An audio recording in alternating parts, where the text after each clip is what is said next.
Oke, Bismillahirrahmanirrahim. Assalamualaikum warahmatullahi wabarakatuh. Saya Sofi Fatah Mutila dengan NIM 1022319 dari Prodi Fisika. Pada kesempatan kali ini saya akan mempresentasikan eh, topik stuman saya tentang tinjauan strategi heterojangsi pada sistem photoelectrochemical water splitting.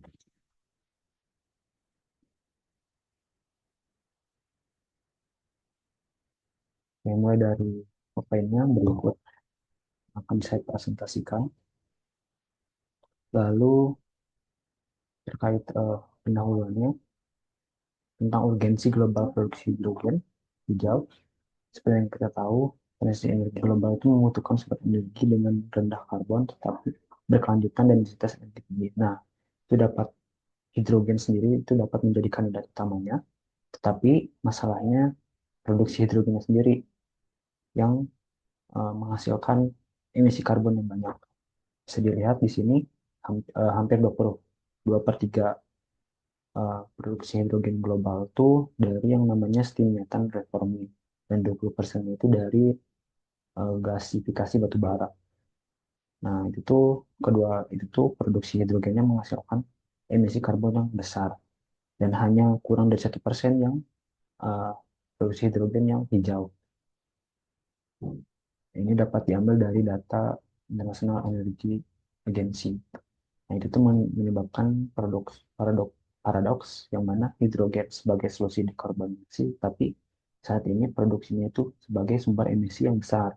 Nah, itu tuh dapat diatasi dengan menggunakan uh, photoelectrochemical water splitting, yang mana mekanisme kerjanya itu pemisahan airnya menjadi oksigen dan hidrogen dibantu oleh cahaya matahari. Tuh. Tetapi terdapat tantangan ilmiah dalam proses PEC sendiri.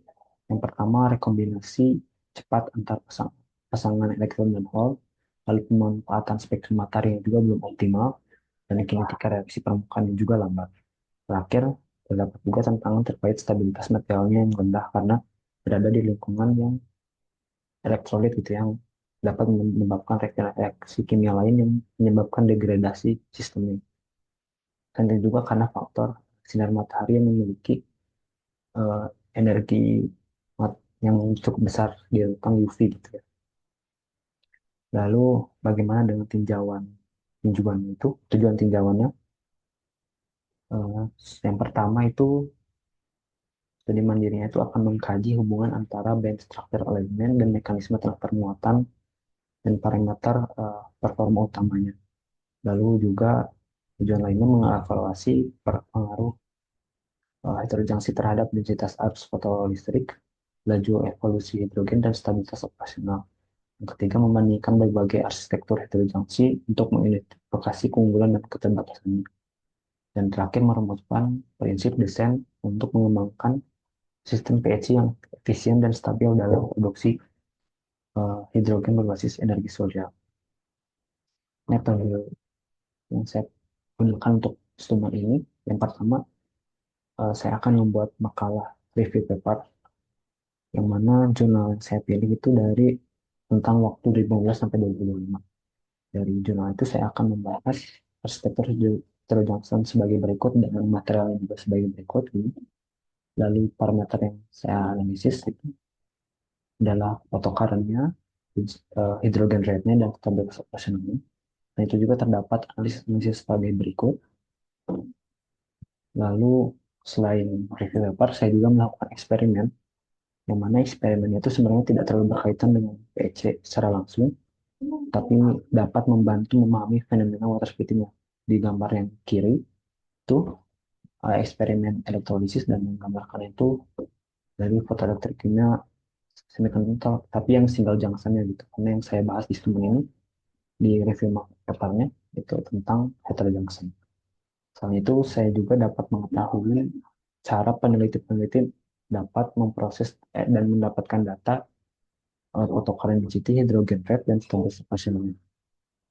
Eksperimen ini juga dipresentasikan dan didiskusikan oleh dosen pembimbing. Lalu bagaimana progres dengan makalah yang saya buat sendiri? Saya sudah membuat teori dasar dengan ilustrasi gambar sebagai berikut. Jadi intinya water splitting itu membutuhkan energi 1,23 volt secara teori, tetapi secara eksperimen itu akan lebih. Nah, karena membutuhkan energi seperti ini, butuh semikonduktor yang bersesuaian struktur pitanya terhadap potensial redox, yang juga potensial redox itu dipengaruhi oleh pH. Oke, next. Ada juga terdasar terkait mekanisme heterojunction pH-nya. Kenapa harus heterojunksi? Karena heterojunksi membentuk medan listrik internal akibat band bending yang meningkatkan pemisahan muatan dan menekan rekombinasi. Berikut ilustrasi mekanismenya, perpindahan muatannya. Untuk yang D, up conversion dia sebagai pembantu menyerap energi matahari di daerah panjang gelombang yang rendah atau panjang gelombang yang tinggi gitu, di energi yang rendah. Berikut juga saya membahas hasilnya gitu dari studi literatur yang saya dapatkan. Ini adalah material dasar yang digunakan untuk sistem heterojunction PET-nya. Sedangkan untuk up conversion sendiri itu bukan heterojunction tetapi sebagai pembantu doang untuk menyerap tadi ya energi near atau di daerah energi matahari yang rendah. Nanti juga ada perbandingan performanya yang saya bahas gitu. Dan yang referensinya itu terlampir nanti di makalahnya. Nah, hasilnya itu menunjukkan bahwa tidak terdapat satu sistem heterojunksi yang secara simultan unggul dalam semua parameter kinetik. Saya juga membahas bagaimana trade-off-nya antar satu ya, antar parameter dan parameter yang lain untuk mencapai kinerja yang optimal. Bisa dilihat di sini, uh, G-skim itu unggul di redox tinggi, type itu unggul di efisien, dan sensitasi itu unggul di serapan yang luas. Sedangkan versi yang tadi membantu sistem untuk menyerap energi matahari yang lebih luas lagi gitu. Nangkap energi yang lebih rendah. Kendala dari studi ini sejauh ini, pertama itu sulit mencari data di artikel yang relevan karena aksesnya yang terbatas. Lalu saya juga kesulitan mendapatkan hasil data yang sesuai karena satu peneliti dan peneliti yang lain itu kadang datanya berbeda. Lalu yang ketiga, saya sulit mengelola informasi dan membuat analisis yang kuat karena konsep itu yang luas dan lumayan kompleks. Saya juga kesulitan membagi waktu pengerjaan karena padatnya jadwal. Rencana ke depannya, saya akan menyelesaikan makalah saya, menyelesaikan analisis dan kesimpulan, dan membuat grafik yang dan diagram pendukung. Lalu saya juga akan membuat presentasi poster ilmiah. Sebagai penutup, ya sistem PET sendiri dapat menjadi solusi indikator terinjau terbarukan dengan terdapat jenis Joule-Johnson yang berkembang dan eh, hasil kajian ini menunjukkan kalau tidak terdapat satu sistem heterogeneity yang secara simultan itu unggul dalam semua parameter kinerja.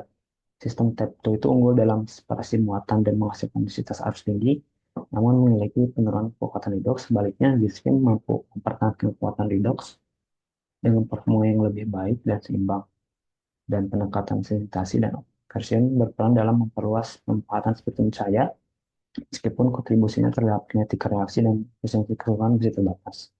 Oke, sekian. Taufiq walhidayah. Semoga berkah dan berkah.